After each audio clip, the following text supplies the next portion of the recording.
It is not known whether Fra Angelico was trained as a painter before or after he was ordained as a Dominican friar.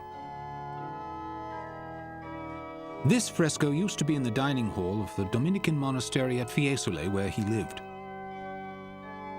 A work of the early 15th century, it represents the Virgin and Child with Saints Dominic and Thomas Aquinas.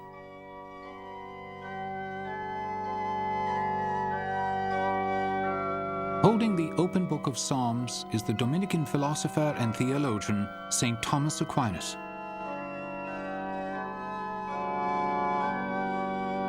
Saint Dominic holds a lily, a symbol of the Virgin's purity.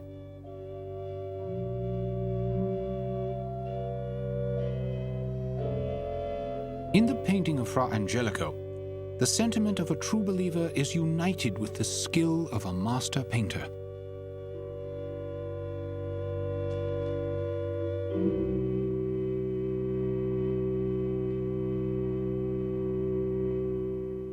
Many of Fra Angelico's works were commissioned by wealthy private patrons who hired artists to paint church interiors. They commissioned works for their own homes as well. Fra Angelico's Virgin and Child of 1425 likely adorned the private chapel of a wealthy merchant. Florence had entered a modern age. City culture had expanded, feudal barriers had fallen, and men from all stations in life could seek fame and wealth.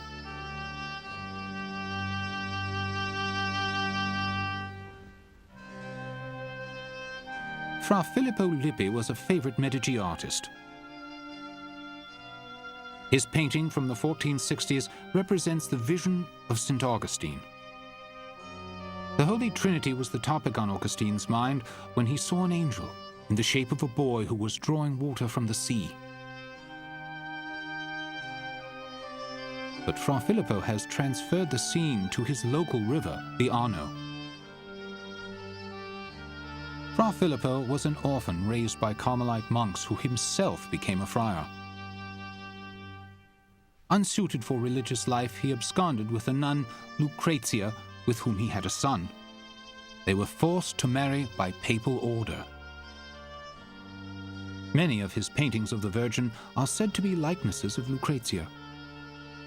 His choice of the topic of St. Augustine is an interesting one because St. Augustine himself lived with a woman for 14 years, had a son, and was tormented by the choice between marriage and the church. As the Renaissance developed, non-religious themes became ever more prevalent in art. This is the top of a marriage chest or large storage trunk to keep clothes, or even more often, the bride's dowry.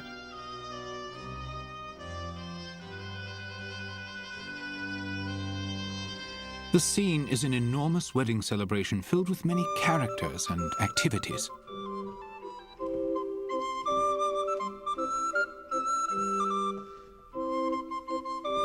With little, if any, religious theme, it is simply a scene from daily life, a genre painting.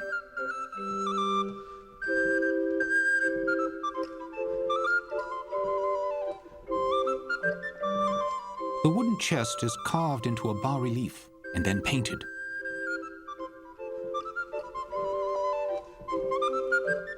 Figures of the bride and groom.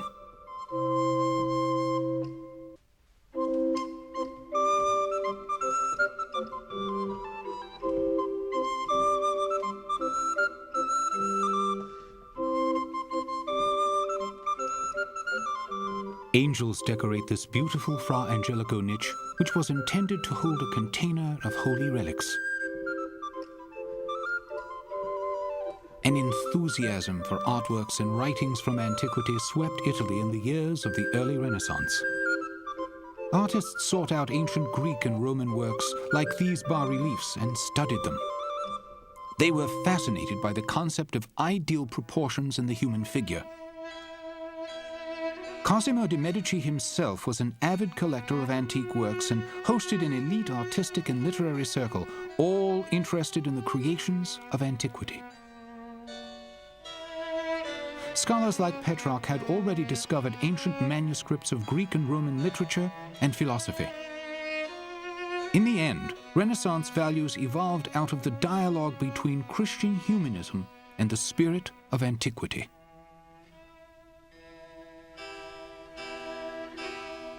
A Roman general sits on a throne in the center of this work, The Magnanimity of Scipio, by the Sienese painter Bernardino Fungari.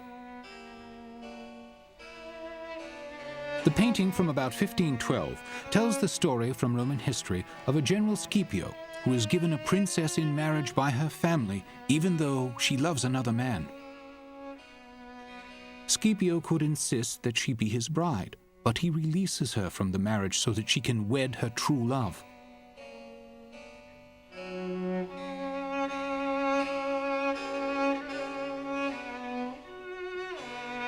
The painting may have been originally designed as the cover of a wedding chest. Proud of the Roman heritage, Italian painters are beginning to look back to antique times rather than the Bible for models of heroic behavior. Here is the bride.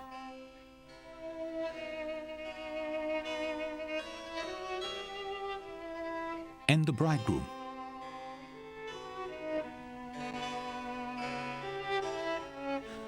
Artists were eager to cast aside the teachings of the Middle Ages, which considered ancient art pagan, and in doing so denied Italians a positive identification with the past, now seen as glorious.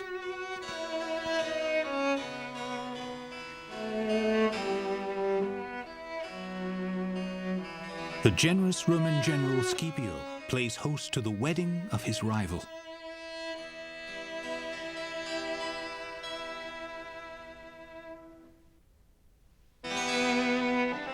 The northern Italian painters were famous for their pure, bright, and radiant colors. Among them was Vincenzo Foppa, who worked in Milan. His works are said to possess a singular monumental quality. This is the conquering archangel Michael who defeated Satan and drove him into the underworld. Satan lies beneath his feet.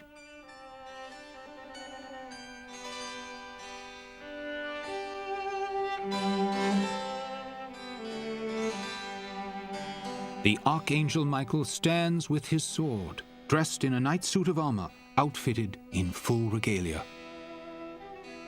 His head is surrounded by a golden halo. His soft, feathered wings appear over his shoulders.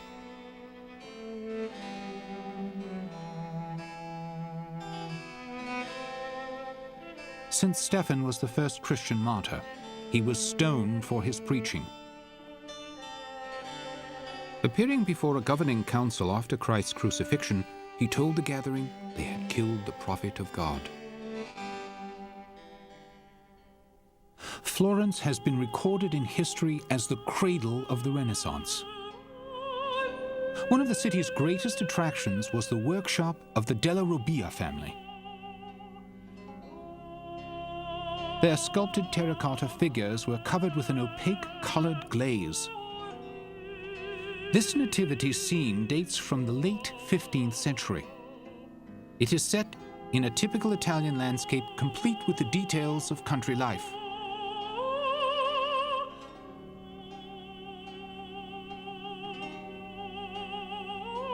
Impervious to moisture, the glazed terracotta could be used both inside and outside.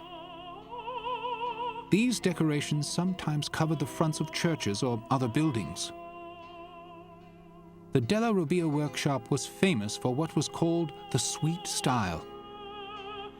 It avoided dramatic extremes, investing its subjects instead with a serene spiritual magnetism. The works are not the product of one man, but a family who pioneered this technique of vitreous glazes on terracotta. Luca Della Robbia, his nephew Andrea, and Giovanni Della Robbia are all known to have worked in the studio.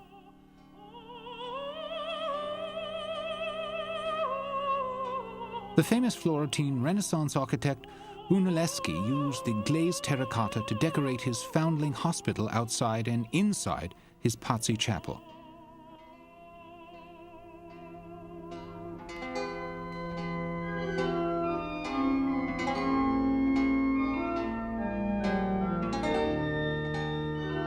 Antonio Rossellino was also a proponent of the sweet style. These low marble reliefs seem to just barely escape the surface of the stone. A gentle modulation of forms casts a soft play of smoky shadows across the faces of the Virgin and Child. A relief by Mino di Fiesole. In Florence, the late 15th century was marked by a plot against the Medici. The rival Pazzi family attempted to stab both Cosimo's grandsons as they prayed before the altar. The older of the two, Giuliano, was killed, but Lorenzo survived to be called Lorenzo the Magnificent, to usher in a second golden age of artistic splendor in Florence. This tondo, or round picture, is the work of Filippino Lippi, the son of the painter Fra Filippo Lippi and the nun Lucrezia. Lorenzo the Magnificent was Filippino's patron. The subject is the adoration of the child. The style is both elegant and decorative, with delicate fluttering lines and elusive veils of color. The Madonna has an air of melancholy reflection.